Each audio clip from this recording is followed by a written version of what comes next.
Assalamualaikum warahmatullahi wabarakatuh. Salam sejahtera untuk kita semuanya. Salam kebajikan, namo buddhaya. Baiklah, siswa dan siswi SMA Cakrabuana bersama dengan saya, Pak Ahmad Kurniadi, dalam pelajaran Sejarah Indonesia, kita akan membahas tentang bagaimana bangsa Barat seperti Portugis, Spanyol, Belanda, dan Inggris bisa masuk ke Indonesia. Kenapa kita perlu mempelajari tentang materi ini? Ini dikarenakan sebagai berikut, ingin mengetahui tentang bagaimana perkembangan bangsa Barat bisa sampai masuk dan menjalankan kolonialisme dan imperialisme di Indonesia. Materinya adalah bagaimana proses masuk dan berkembangnya bangsa Barat ke Indonesia yang diawali oleh negara Portugal atau ketika masa lampau bernama Portugis.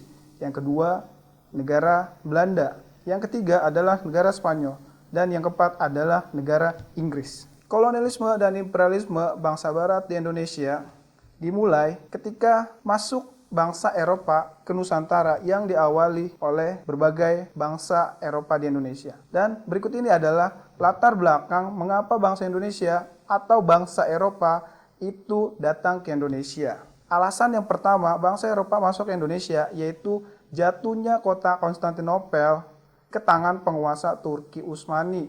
Kota Konstantinopel adalah kota dagang utama ketika itu yang aksesnya ditutup oleh Turki Utsmani bagi bangsa Eropa.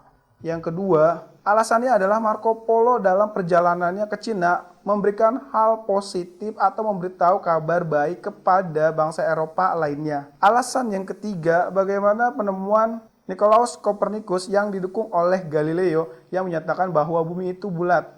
Dimana kalau bumi itu bulat, kita tidak akan takut, tidak akan kembali ke tempat sebelumnya. Yang keempat adalah penemuan kompas, yaitu petunjuk atau dimana kita dapat menentukan suatu wilayah berdasarkan arahan kompas yang ditemukan oleh William Thomson. Yang kelima, alasan bangsa Eropa masuk ke Indonesia yaitu adalah semboyan 3G. Atau di sini 3G itu adalah mereka mencari emas, mencari kejayaan, dan menyebarkan agama Nasrani. Berikut ini adalah penjelajahan awal yang dilakukan bangsa Eropa ke Indonesia yang jadi pemicu lahirnya kolonialisme dan imperialisme di Indonesia ketika itu. Bisa kita lihat di sini, ini adalah tokoh-tokoh penjelajahan dari Spanyol dan Portugal atau Portugis. Ada Columbus, ada Ferdinand Magelhanes, ada Sebastian del Elcano, yang berikutnya dilanjut oleh Bartolomeus Dias dari Portugis, juga ada Vasco da Gama, dilanjutkan oleh Alfonso de Albuquerque. Dan ini adalah tokoh penjelajahan bangsa Inggris dan Belanda di Indonesia ketika itu. Bangsa Belanda diwakili oleh Cornelis de Houtman, bangsa Inggris diwakili oleh Sir Drake. Yang kedua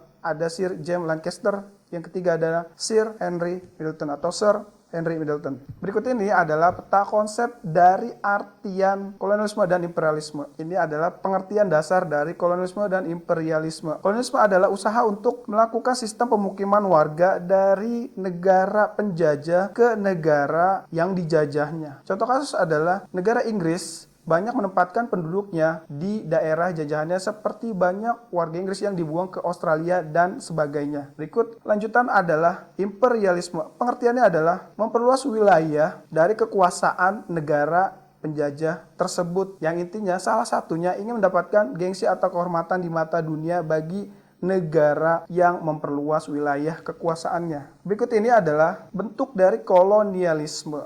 Kolonialisme terbagi menjadi 3. Yang pertama ada kolonialisme eksploitasi, ada kolonialisme penduduk, dan ada kolonialisme deportasi. Pengertiannya, kolonialisme eksploitasi adalah apapun yang ada di alam negara jajahannya itu dikuras habis oleh bangsa Barat. Yang kedua, kolonialisme penduduk, yaitu memaksa rakyat bekerja keras demi kepentingan bangsa penjajah atau bangsa Barat. Yang ketiga adalah kolonialisme deportasi, di mana orang buangan dari negara penjajah dibuang ke suatu wilayah jajahannya.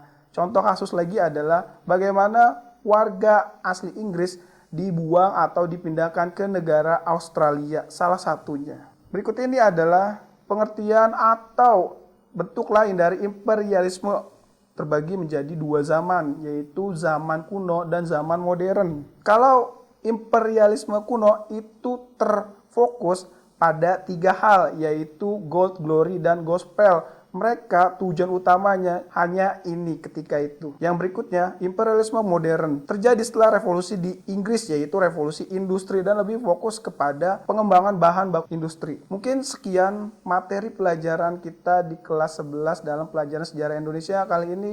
Lebih kurangnya saya mohon dimaafkan. Semoga ini dapat bermanfaat buat kita semuanya. Terima kasih. Wassalamualaikum. Salam sejahtera buat kita semuanya.